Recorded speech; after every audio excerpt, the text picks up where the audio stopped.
Hi friends, Pandian store ப்ரோமோவில் என்ன நடக்குதுன்னு பார்க்கலாம் வாங்க. சேனலை சப்ஸ்கிரைப் பண்ணிக்கோங்க, மறக்காமல் பெல் ஐக்கானையும் கிளிக் பண்ணிக்கோங்க.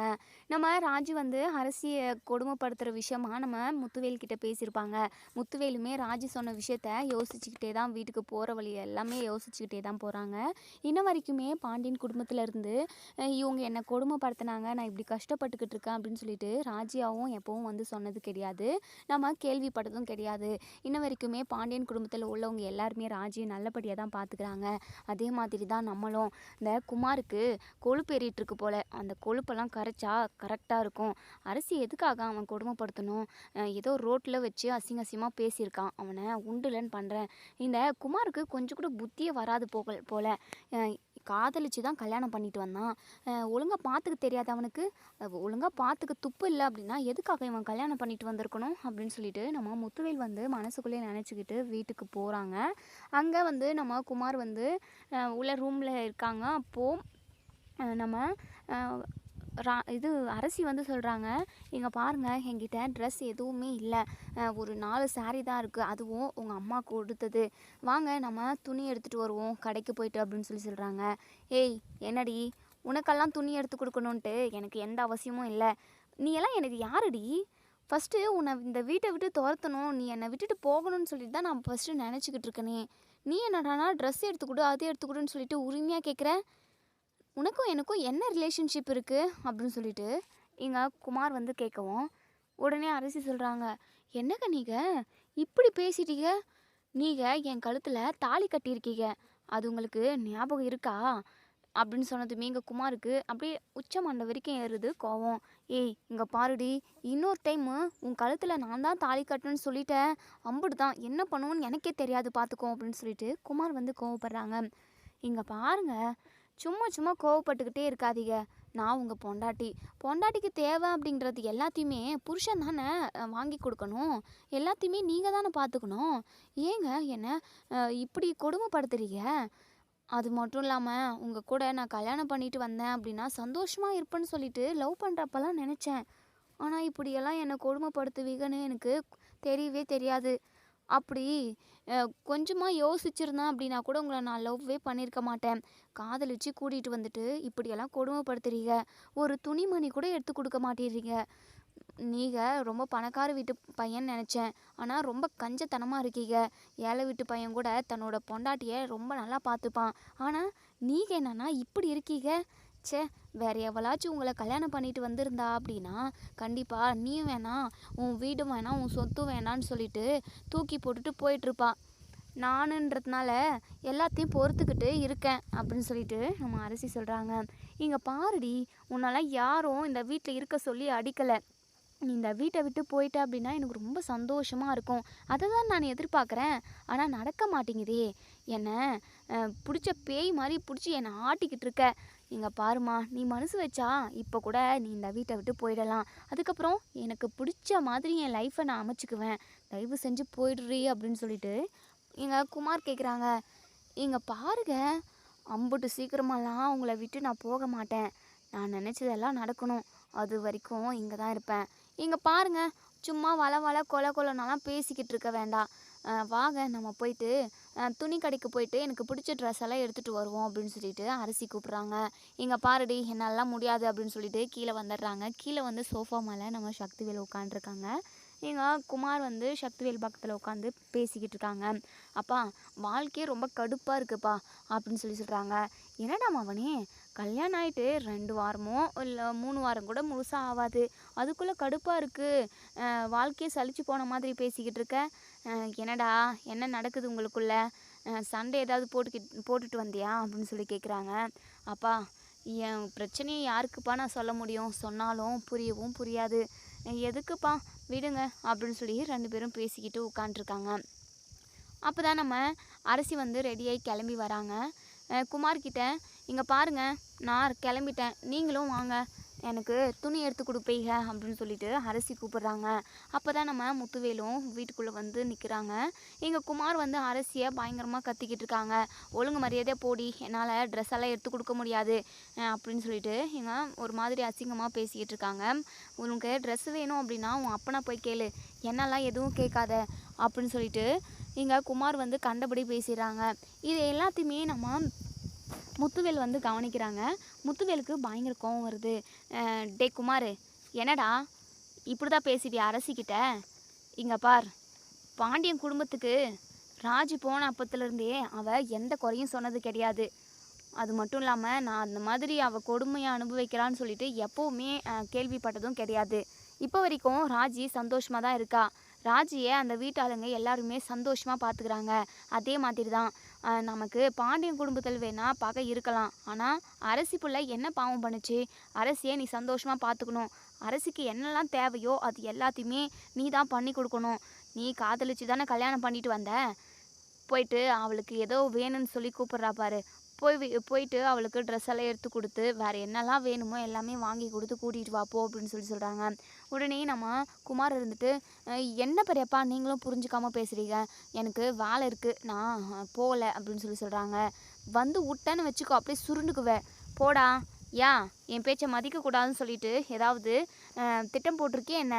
இங்கே பார் குமார், நான் சொன்னது தான். ராஜி அரசி உன்னால் கஷ்டப்படவே கூடாது. நீயும் அரசியும் சந்தோஷமாக இருக்கணும். அரசியை நீ சந்தோஷமாக பார்த்துக்கணும், சரியா அப்படின்னு சொல்கிறாங்க. உடனே இங்கே சக்திவேலுக்கு கோவம் வந்துடுது. என்னென்ன பாசமா? தங்கச்சி பொண்ணு மேலே பாசம் பொத்துக்கிட்டு வருதோ அப்படின்னு சொல்லவும், டே சக்தி, அப்படியெல்லாம் சொல்ல வரலடா. நம்ம வீட்டு பொண்ணு அந்த வீட்டில் கஷ்டப்படாமல் தானே இருக்குது இப்போ வரைக்கும். அதே மாதிரி அரசியும் கஷ்டப்படக்கூடாதுன்னு எனக்கு தோணுது. அதனால தானே நான் சொன்னேன் அப்படின்னு சொல்கிறாங்க. ஓ, அப்போது பெத்த பொண்ணு அதான் நம்ம எல்லாரையும் தலைகுனி வச்சுட்டு ஊர் முன்னாடி அவமானப்பட வச்சுட்டு ஓட்டி போனாலே ஓடுகாலி ராஜி, அவன் மேலே பாசம் வந்துச்சானே? எப்பண்ணே இதெல்லாம் ஸ்டார்ட் ஆச்சு உங்களுக்கு அப்படின்னு சொல்லிட்டு உடனே இங்கே நம்ம முத்துவேல் இருந்துட்டு, இங்கே பார் சக்தி, இந்த விஷயத்தில் நீ எதுவுமே பேசக்கூடாது. டே குமார், அரசி பிள்ளைக்கு என்னெல்லாம் தேவையோ அதை நீ வாங்கி கொடுத்து கூட்டிகிட்டு வா போடா அப்படின்னு சொல்கிறாங்க. இங்கே நம்ம முத்துவேலோட பேச்சை வந்து மீற முடியல. அதனால் இங்கே நம்ம அரசியை வந்து கடைக்கு கூட்டிகிட்டு போகிறாங்க. இங்கே நம்ம குமாருக்கு பயங்கர கடுப்பாக இருக்குது. ஐயா அரசி, உன்னை பார்த்தாலே எனக்கு வெறுப்பாக இருக்குடி. என்னைக்கிடி என்னை விட்டுட்டு போவேன்? என் வாழ்க்கை எப்படி மாறும்? இப்படியே நீ என் கூடவே இருந்தால் என் வாழ்க்கை போயிடுமேடி, என் வாழ்க்கையே ஸ்பாயில் ஆகிடுமேடி. நான் நினச்ச மாதிரி என்னைக்கிடி நான் சந்தோஷமாக வாழ முடியும் அப்படின்னு சொல்லிட்டு புலம்பிக்கிட்டே வராங்க. நம்ம அரசி இருந்துட்டு, இங்கே பாரு ராஜா, நீ பண்ண பாவத்துக்கெல்லாம் தண்டனையை அனுபவிச்சு தானே ஆகணும். உப்பு தின்னவன் தண்ணி குடிச்சு தான் ஆகணும். தப்பு பண்ணவன் தண்டனை அனுபவிச்சு தானே ஆகணும். அதே மாதிரி தான் உன்னுடைய விஷயத்துலையுமே நீ எவ்வளோலாம் கெட்டது பண்ணியோ அதை விட பல மடங்கு நீ தண்டனை அனுபவிச்சே ஆகணும். அதுக்காக தான் நான் அந்த கடவுள் என்னவே அதாவது உங்கள் வீட்டுக்கு இறக்கியிருக்காரு அப்படின்னு சொல்கிறாங்க. குமாருக்கு பயங்கரமாக கடுப்பாகுது. அதுக்கப்புறம் ஒரு வழியாக துணி கடைக்குமே வந்துருச்சு. அரசி, போயிட்டு உனக்கு என்னெல்லாம் ட்ரெஸ் வேணுமோ போய் எடுத்துக்கிட்டு வா போ, நான் கார்லேயே வெயிட் பண்ணுறேன் அப்படின்னு சொல்கிறாங்க. இங்கே பாருங்கள், கார்லலாம் வெயிட் பண்ணக்கூடாது, நீங்களும் வாங்க அப்படின்னு சொல்லிட்டு வலுக்கட்டாயமாக குமாரை வந்து கூட்டிக்கிட்டு கடைக்கு போயிடுறாங்க. அதுக்கப்புறம் கடையில் நம்ம அரசிக்கு பிடிச்ச ட்ரெஸ் எல்லாமே சாரீ தான் நிறையவே பார்க்குறாங்க. அவங்க சாரியெல்லாம் ஒவ்வொரு கலராக சூஸ் பண்ணி எல்லாத்தையுமே செலக்ட் பண்ணி எடுத்து வச்சுக்கிட்டு இருக்காங்க. அரசி பார்க்காத நேரமாக குமார் வந்து எஸ்கேப் ஆகிட்டு வீட்டுக்கு வந்துடுறாங்க. இங்கே நம்ம சக்திவேல் கேட்குறாங்க, டே என்னடா இப்போ தான் உன் பெரியப்பா அரசிக்கு தேவையானது எல்லாமே வாங்கி கொடுத்து கூட்டிகிட்டு வரணும்னு சொல்லிட்டு இருந்தாரு, நீ என்னடா தனியாக வந்திருக்கு, அரசி எங்க அப்படின்னு சொல்லி கேட்கவும், அப்பா அந்த கழுதியை அங்கேயே விட்டுட்டு வந்துட்டேன், போனால் போகுது, இல்லைனா வந்தால் வருது, எங்கேயோ ஒன்று போயிட்டு செத்துட்டு போகுதுன்னு விட்டுட்டு வந்துட்டேன். என்னடா அவனா குழந்தையா போயிட்டு எங்கேயாவது சாவறதுக்கு? அப்படி இல்லைப்பா, இப்போது அவள் ட்ரெஸ் எடுக்கிறதுக்காக போயிருக்கா, அவள் கையில் ஒத்த பைசா இல்லை. அவள் துணியெல்லாம் எடுத்து முடிச்சுட்டு பில்லு போடுறப்ப பணம் கேட்பாங்க, பணத்துக்கு எங்கே போவா? 4 பேர் சேர்ந்துக்கிட்டு அவளை சாத்துன்னு சாத்துவாங்க, நல்லா வாங்கட்டுமே அடி அப்படின்னு சொல்லி பேசிக்கிட்டு இருக்காங்க. அப்போ தான் இங்கே நம்ம முத்துவேல் வந்து இவங்க 2 பேரும் பேசிக்கிட்டு இருக்கிறத கேட்டுடுறாங்க. டே குமார், என்னடா புத்தி இதெல்லாம், சி உனக்கு இப்படியெல்லாம் பேச அறிவே இல்லை அப்படின்னு சொல்லிட்டு குமாருக்கு பல்லார்னு ஒரு அறவிடுறாங்க. இங்கே பார் குமார், போயிட்டு அரசியை கூட்டிகிட்டு வா, அவள் எவ்வளோ ட்ரெஸ் எடுக்கிறாளோ அதுக்கு எல்லாத்துக்குமே பே பண்ணிட்டு வர, எனக்கு குடோனில் வேலை இருக்குது, நான் போயிட்டு வரத்துக்குள்ளே நீ போயிட்டு அரசியை கூட்டிகிட்டு வர அப்படின்னு சொல்லிட்டு இங்கே நம்ம முத்துவேல் வந்து இங்கே சக்திவேலுக்கு ஒரு பஞ்சு வச்சுட்டு கிளம்பிடுறாங்க. இங்கே குமாருக்கு பயங்கரமாக கடுப்பாகுது. அப்பா என்னப்பா பெரியப்பா இப்படி இருக்காரு, கொஞ்சமாவது அவருக்கு பொறுப்பு ஏதாச்சும் இருக்கா? நம்ம குடும்பத்தவே அவமானப்படுத்தினாங்க அந்த பாண்டியன் குடும்பம். அந்த குடும்பத்தை பழி வாங்கிறதுக்காக தான் நான் இப்படியெல்லாம் பண்ணிக்கிட்டு இருக்கேன். அது புரிஞ்சுக்காம என்னவே அடிச்சிட்டு போறாரு. கடுப்பா இருக்குதுப்பா அப்படின்னு சொல்றாங்க. சரிடா, உன் பெரியப்பா பேச்சை நீ மீறவே மாட்டல்ல, போயிட்டு அரசியை கூட்டிட்டு வா அப்படின்னு சொல்லவும், அப்பா நான்லாம் போவே மாட்டேன்ப்பா. அவ அங்கே துணி கடையில் எல்லார் முன்னாடியும் அவமானப்படட்டும், கொஞ்ச நேரம் எல்லார்கிட்டையும் பேச்சு வாங்கட்டும், அதுக்கப்புறம் போய்க்கலாம் அப்படின்னு சொல்லி 2 பேரும் பேசிக்கிட்டு இருக்காங்க. இங்கே சுகன்யா வந்து வேலையெல்லாம் பார்த்துக்கிட்டு இருக்காங்க. மயில் ப்ரெக்னெண்ட்டாக இருக்கிறதுனால நம்ம கோமதி வந்து நம்ம மயிலை வந்து எந்த ஒரு வேலையுமே செய்ய விடுறதில்ல. மயில் வந்து வேலை செய்கிறேன், ஏதாவது ஹெல்ப் பண்ணுறேன் சொல்லுங்க அத்தை அப்படின்னு சொல்லி கேட்கவும், உடனே நம்ம கோமதி இருந்துட்டு, இங்கே பாரடி மயில், உனக்கு நான் ஏற்கனவே சொல்லிட்டேன், நீ எந்த வேலையுமே செய்யக்கூடாது, போயிட்டு நீ உட்காந்தா சரி, உனக்கு என்னெல்லாம் வேணுமோ அது எல்லாமே உன்கிட்டக்கு வரும் அப்படின்னு சொல்லிடுறாங்க. அதுக்கப்புறம் இங்கே நம்ம ராஜியும் மீனாவுமே, ராஜிக்கு அதாவது ஸ்பெஷல் கிளாஸ் இருக்குது அப்படின்னு சொல்லிட்டு காலேஜுக்கு சீக்கிரமாகவே கிளம்பிடுறாங்க. நம்ம மீனாவுமே ஆஃபீஸில் வேலை இருக்குதுன்னு சொல்லிட்டு கிளம்பிடுறாங்க. மற்றவங்க எல்லாருமே அவங்கவுங்க வேலையை பார்த்துக்கிட்டு போயிடுறாங்க. மயில் ப்ரெக்னெண்ட்டாக இருக்கிறதுனால எந்த வேலையுமே செய்ய விடுறதில்ல நம்ம கோமதி. இப்போது கோமதி கிச்சன் வேலை முடிஞ்ச அளவுக்கு பார்க்குறாங்க.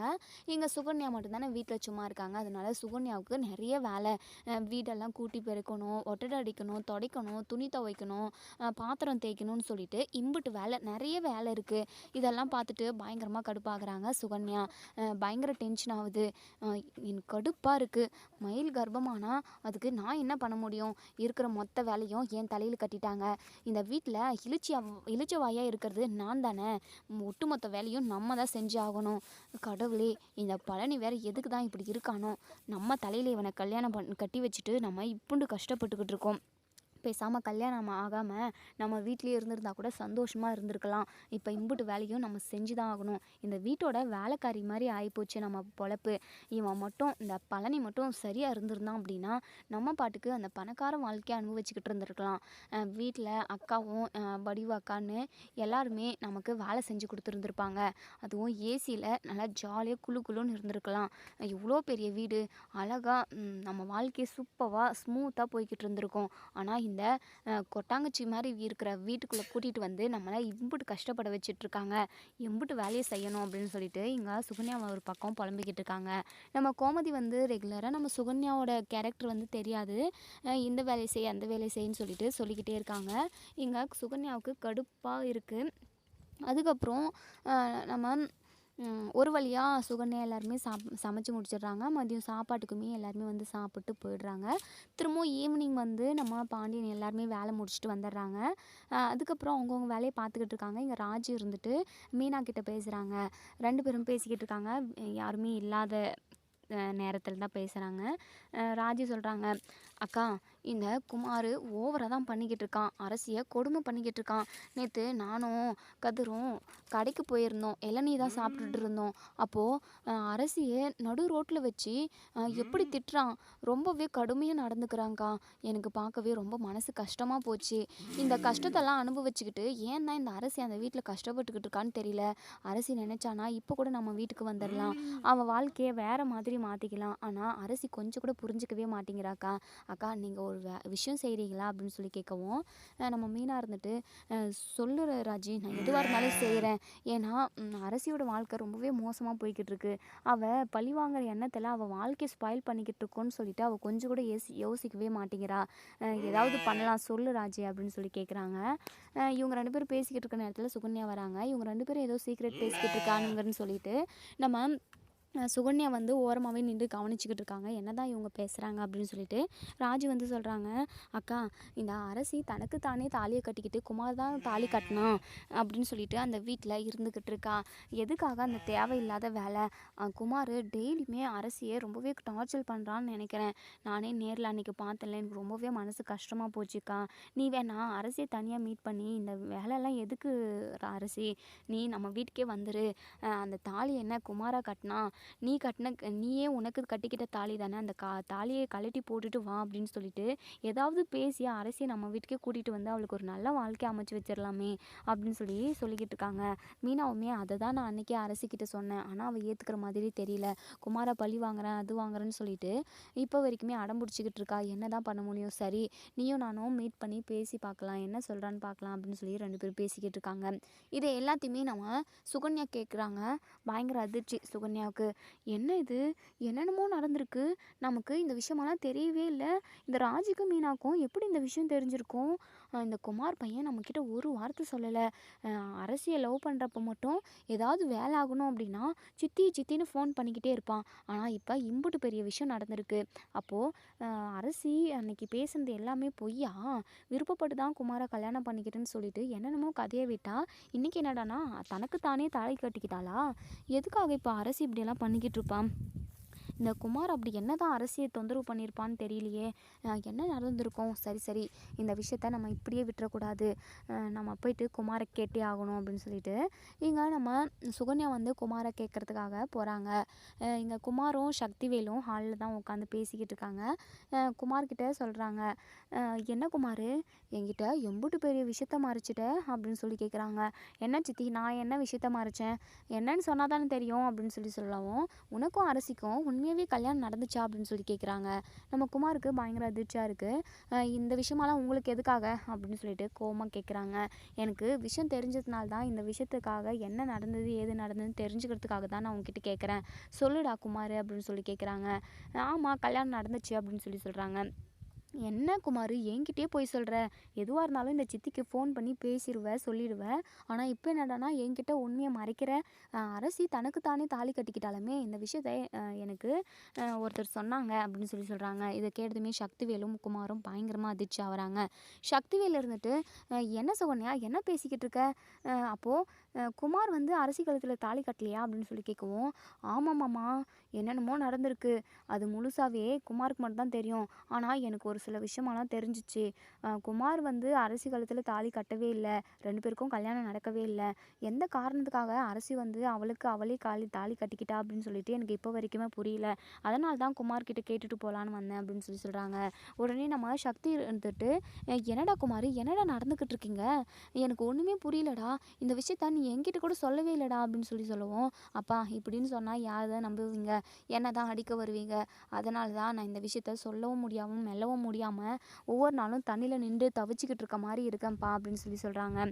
அதுக்கப்புறம் இங்கே சுகன்யா இருந்துட்டு, டே குமார், இப்போ என்னடா பண்ண போகிற? சரி விடு, நீங்கள் 2 பேரும் தானே உயிருக்கு உயிராக காதலிச்சிங்க. இப்போது கல்யாணமும் ஏதோ ஒரு விதத்தில் நடந்து போச்சு. இனிமேல் ஒன்றும் ஒன்றுமா சேர்ந்து சந்தோஷமாக வாழ்கிற வழியை பாருங்கள் அப்படின்னு சொல்கிறாங்க. நீங்கள் வேற சித்தி கடுப்பை கிளப்பாதீங்க. எனக்கு அரசியை பிடிக்கவே இல்லை. அரசி கூட ஒன்று சேர்ந்து வாழ்கிறதுக்கு எனக்கு விருப்பமே இல்லை அப்படின்னு சொல்கிறாங்க. அப்போ அரசியை நீ உயிருக்கு உயிராக லவ் பண்ணல குமார் அப்படின்னு சொல்லவும், உயிருக்கு உயிராகவும்லாம் எந்த இதுக்காகவும் இல்லை. பாண்டியன் குடும்பத்தை பழி வாங்கணும் அப்படின்றதுக்காக தான் நான் அரசியை லவ் பண்ணுற மாதிரி நடித்தேன். ஆனால் அவள் என்ன பழி வாங்குறதா நினச்சிக்கிட்டு அவளுக்கு அவளே தாலியை கட்டிக்கிட்டு இந்த வீட்டில் உட்காந்துக்கிட்டு என் உயிரை எடுத்துக்கிட்டு இருக்கா அப்படின்னு சொல்கிறாங்க. இங்கே உடனே நம்ம குமார் வந்து சக்திவேல்கிட்ட சொல்கிறாங்க, அப்பா எப்படியாவது இந்த அரசி வீட்டை விட்டு துரத்தணும்ப்பா. நான் நினச்ச மாதிரி ஒரு பணக்கார வீட்டு பொண்ணை கல்யாணம் பண்ணிக்கிட்டு வாழ்க்கையில் செட்டில் ஆகணும்னு எனக்கு ஆசையாக இருக்குப்பா. அது நடக்குமானே எனக்கு டவுட்டாக இருக்குது. ஏன்னா இந்த அரசி என்னை விட்டுட்டு போனா தானே அப்படின்னு சொல்லிட்டு இங்கே நம்ம சக்திவேல்கிட்ட வந்து குமார் சொல்கிறாங்க. சக்திவேல் இருந்துட்டு, இதுக்கு ஒரு முடிவு கட்டண்டா குமார், நீ எதை பற்றியும் கவலைப்படாத அப்படின்னு சொல்லி பேசிக்கிட்டு இருக்க நேரத்தில் எங்கள் குமாருக்கு வந்து ஒரு மெசேஜ் வருது. அதை பார்த்துட்டு பயங்கர ஷாக் ஆகுறாங்க. என்னன்னா, நம்ம அரசிக்கிட்ட பணமே இல்லைன்னு சொல்லிட்டு தான் அந்த ஒரு தைரியத்தில் தான் இந்த குமார் வந்து விட்டுட்டு வந்திருப்பான். ஆனால் குமாரோட கார்டை எடுத்துகிட்டு போயிட்டு அதில் இருக்கிற பணத்தை கட்டிட்டு, அதாவது பே பண்ணிவிட்டு ட்ரெஸ் எல்லாம் வாங்கிட்டு வெளியே வந்துடுறாங்க. இந்த அரசிக்கு எப்படி என் நம்பர் தெரிஞ்சிருக்கும் அப்படின்னு சொல்லிட்டு பயங்கர அதிர்ச்சியாக பார்க்குறாங்க. என்னடா குமார் அப்படின்னு சொல்லிட்டு சக்திவேல் கேட்கவும், அப்பா என் கார்டில் இருந்த காசு எல்லாத்தையுமே பிடிச்சிட்டாங்க, போச்சுப்பா, எல்லாமே போச்சு அப்படின்னு சொல்லிட்டு பதறடிச்சுன்னு துணி கடைக்கு முன்னாடி போய் நிற்கிறாங்க. உடனே குமாரை பார்த்ததுமே நம்ம அரசி வந்து சிரிக்கிறாங்க. ஏய், எதுக்காகடி என் கார்டை திருடிட்டு போனேன்? அது மட்டும் இல்லாமல் என் பாஸ்வேர்டு நம்பர் எப்படி தெரியும் உனக்கு அப்படின்னு சொல்லி கேட்கவும், எந்த அறிவாளியாச்சு பின் நம்பரை ஃபோனில் சேவ் பண்ணி வைப்பாங்களா அப்படின்னு சொல்லி கேட்குறாங்க. எங்கள் குமாருக்கு பயங்கர டென்ஷனாக இருக்குது. ஏய், எதுக்காகடி ஏன் பணத்தெல்லாம் எடுத்து செலவழிச்ச? நீ என்ன கஷ்டப்பட்டியா, இல்லை உன் அப்பா மளிகை கடையிலேருந்து பணத்தை கொண்டு வந்தியா? நீ பாட்டுக்கு ஜல்தியாக செலவு பண்ணிட்டு வந்திருக்க. ஒழுங்கு மரியாதையாக ட்ரெஸ் எல்லாம் கொடுத்துட்டு என் பணத்தை திருப்பி கொண்டு வாடி அப்படின்னு சொல்கிறாங்க. என்னங்க நீங்கள் இப்படி பேசுகிறீங்களே? உங்கள் பொண்டாட்டின்றது உங்களுக்கு ஞாபகமே இல்லை போல். அடிக்கடிக்கு உங்ககிட்ட நான் இதை ஞாபகப்படுத்திக்கிட்டே இருக்கணுமா அப்படின்னு கேட்குறாங்க. ஏங்க நம்ம குமாருக்கு பயங்கரமாக கோவம் வருது. எம்புட்டு பணம் செலவு பண்ணியிருக்க டேய் அப்படின்னு சொல்லிட்டு அங்கே அரசி அடிக்க போகிறாங்க. அப்போ தான் இங்கே நம்ம முத்துவேல் வந்து அதாவது குடோன்லேருந்து வேலை முடிச்சுட்டு வந்துக்கிட்டு இருக்காங்க. எங்கள் குமார் வந்து அரசி அடிக்க போகிறத இங்கே முத்துவேல் பார்த்துட்றாங்க. முத்துவேலுக்கு பயங்கர கோவம். இங்கே நம்ம குமாருக்கு சங்கூத்தரத்துக்கு வராங்கன்னே சொல்லலாம். நம்ம முத்துவேல் வந்து இங்கே குமார்கிட்ட டேய் குமார் என்னென்ன நடந்துக்கிட்டு இருக்கீங்க, என்ன பண்ணிக்கிட்டு இருக்க, இங்கே எத்தனை பேர் போயிட்டு வந்துக்கிட்டு இருக்காங்க, அரசியை அடிக்க போகிற, உனக்கு கொஞ்சம் கூட அறிவே இல்லையாடா? காதலிச்சு கல்யாணம் வேற உனக்கு கேடு. எதுக்குடா நீ எல்லாம் கல்யாணம் பண்ணுற? ஆள் வளர்ந்த அளவுக்கு புத்தியே எதுவுமே வளரல.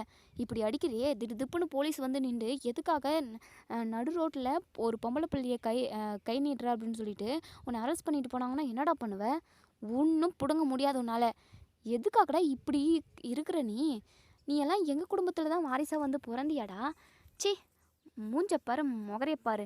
ஒழுங்கு மரியாதை அரசியை கூட்டிகிட்டு வீட்டுக்கு வா, நான் வீட்டில் பேசிக்கிறேன் அப்படின்னு சொல்லிட்டு எங்கள் கோவமாக நம்ம முத்துவேல் வந்து பயங்கரமாக திட்டிட்டு நம்ம முத்துவேல் கிளம்பிடுறாங்க. அரசி வந்து சிரிக்கிறாங்க. இதெல்லாம் தேவைதான் உங்களுக்கு. இது மட்டும் இல்லை, இதுக்கும் மேலே உங்களுக்கு நான் பெரிய ஆப்பா வைக்கிறேன் சரிங்களா? அதுக்கெல்லாம் இன்னும் கொஞ்ச நாள் வெயிட் பண்ணுங்கள். இந்த அரசி களத்தில் இறங்கிட்டான்னு வச்சுக்கோங்களேன், அப்புறம் குமாரோட கதை காலி அப்படின்னு சொல்லிட்டு இங்கே நம்ம அரசி வந்து சிரிச்சுக்கிட்டே காரில் ஏறுறாங்க. குமாருக்கு அப்படியே பத்திக்கிட்டு வருது. அதுக்கப்புறம் ஒரு வழியாக வீட்டுக்கு போயிடுறாங்க. வீட்டுக்கு போனதுமே எங்கள் முத்துவேல் வந்து பயங்கர கோவமாக இருக்காங்க. குமாரை பார்த்துட்டு பேசுகிறாங்க. இங்கே பார் குமார், நீ பண்ணிக்கிட்டு இருக்கிறது எதுவுமே சரியில்லை. அரசியை காதலிச்சு கல்யாணம் பண்ணிட்டு வந்த அப்படின்னா அந்த பிள்ளைய நீ நல்லா படியாக பார்த்துக்கணும்ல. எதுக்காக இப்படியெல்லாம் வம்பு பண்ணிக்கிட்டு இருக்க அந்த பிள்ளைகிட்ட? நடு ரோட்டில் வச்சு அந்த அரசி பிள்ளையை இப்படி தான் அடிக்கிறதா? என்னடா பழக்கம் இதெல்லாம்? நீ எல்லாம் எங்கள் குடும்பத்தில் தான் பிறந்தியாச்சி. உன்னெல்லாம் என் தம்பி பையன் சொல்கிறதுக்கு எனக்கு வெக்கமாக இருக்குது அப்படின்னு சொல்லிட்டு எங்கள் முத்துவேல் பயங்கரமாக திட்டிக்கிட்டு இருக்காங்க. அப்போ தான் இருந்துட்டு என்னடா முத்து சொல்கிற? இந்த குமார் பையன் அரசி அடிக்க போனானா? டே குமார், ஏண்டா இப்படி இருக்க நீ? ஐயோ, உன்னை எப்படிடா நாங்கள் திருத்த முடியும்? கல்யாணம் பண்ணி வச்சா எல்லாருமே திருந்திடுவாங்கன்னு சொல்லுவாங்க. ஆனால் நீ என்னடானா இப்படி இருக்கியடா? அது மட்டும் இல்லாமல் உன்னை வற்புறுத்தியாக நாங்கள் கல்யாணம் பண்ணோம். காதலிச்சு உயிருக்கு உயிராக லவ் பண்ணி தான்டா கல்யாணம் பண்ணிட்டு வந்த அப்படின்னு சொல்லிட்டு இங்கே நம்ம அப்பத்தா வந்து பேசிக்கிட்டு இருக்கேன். ஐயோ அப்பத்தா, நீங்கள் வேற எனக்கு கடுப்பை கிளப்பாதீங்க.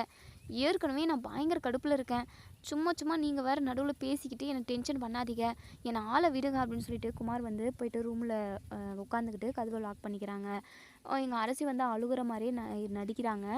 அம்மாச்சி, எனக்கு வாழ்க்கையே வெறுத்து போன மாதிரி இருக்காம்மாச்சி. இவங்களை கல்யாணம் பண்ணிட்டு வந்து நான் சந்தோஷமாக வாழலான்னு சொல்லிட்டு நினச்சிக்கிட்டு இருந்தேன். ஆனால் என்னை இவங்க இப்படி கொடுமைப்படுத்துகிறாகாமாச்சி. எனக்கு இந்த வீட்டில் இருக்கவே ரொம்ப பயமாக இருக்குது. எனக்கு ஏதாவது வேணும் அப்படின்னு சொல்லி கேட்டாலுமே இவங்க வாங்கி கொடுக்கறதுக்கே ரொம்பவே தயங்குறாங்க அப்படின்னு சொல்லிட்டு நம்ம அரசி வந்து அழுகிறாங்க. நம்ம அப்பத்தாவுக்கு ரொம்பவே வருத்தமாக இருக்குது. இங்கே பாரு அரசி, இந்த குமார் பையன் இப்படி தான் வெடுக்குன்னு பேசிடுவான், கோவப்பட்டுக்கிட்டே இருப்பான். அதெல்லாம் நீ மனசில் வச்சுக்காத, போக போக சரியாயிடும். உனக்கு ஏதாச்சும் வேணும் அப்படின்னா இந்த அம்மாச்சிக்கிட்ட கேட்கணும், ஓகேவா அப்படின்னு சொல்லிட்டு நம்ம அப்பத்தா சொல்கிறாங்க. அதுக்கப்புறம் முத்துவேல் வந்து அரசிக்கிட்ட சொல்கிறாங்க, இங்கே பாருமா, இந்த குமார் ஏதாவது உன்னை திட்டினா அடித்தான் இல்லை ஏதாவது சண்டை போட்டான் அப்படின்னா கூட நீ என்கிட்ட தாராளமாக சொல்லலாம். நானும் உன் அப்பா மாதிரி தான். உங்கள் குடும்பத்தில் மேலே தான் எனக்கு கோபம் பகை எல்லாமே, உன் மேலே இல்லை. நீ தாராளமாக இந்த வீட்டில் சந்தோஷமாக இருக்கலாம். நீ எப்படி நினைக்கிறியோ, என்ன மாதிரி இருக்கணும்னு நினைக்கிறியோ அப்படி சந்தோஷமாக இந்த வீட்டில் இருக்கலாமா. உனக்கு எந்த பிரச்சனையும் வராது. நான் உனக்கு பக்கத்துணையாக நிற்கிறேம்மா அப்படின்னு சொல்லிட்டு இங்கே நம்ம முத்துவேல் வந்து அரசிக்கிட்ட சொல்கிறாங்க. அரசிக்கு ரொம்பவே சந்தோஷமாக இருக்குது. அதுக்கப்புறம் இன்னொரு சைடு இங்கே நம்ம பழனி வந்து சுகன்யா கிட்ட, சுகன்யா சாப்பாடு எடுத்து வைவா அப்படின்னு சொல்லிட்டு கூப்பிட்றாங்க. எல்லாருமே தூங்கிட்டு இருக்காங்க. நம்ம பழனி கொஞ்சம் லேட்டாக வந்திருப்பாங்க, குடோனில் கொஞ்சம் வேலை இருந்தது அப்படின்னு சொல்லிட்டு நடு ராத்திரியில் வந்து சாப்பாடு எடுத்து வைன்னு சொல்கிறீங்க. என்ன இன்னைக்கு ஃபுல்லாக நான் சும்மாவாக இருக்கேன், எனக்கு எம்பிட்டு வேலை இருக்குது தெரியுமா, மொத்த வேலையும் நான் தான் செய்ய வேண்டியதாக இருக்குது. இந்த மயிலக்கா வேற ப்ரெக்னென்ட் ஆயிட்டாங்க, அவங்க எந்த வேலையும் செய்கிறதில்ல. இப்போது மொத்த வேலையும் சேர்த்து நான் தான் செய்யணும். இன்றைக்கி ஃபுல்லாக நான் வேலை செஞ்சுக்கிட்டு இருக்கேன். நீங்கள் என்னடனா இந்நேரத்துக்கு வந்து சாப்பாடு எடுத்து வை, அது எடுத்து வைட்டு அப்படின்னு சொல்லி கத்திக்கிட்டு இருக்கீங்க.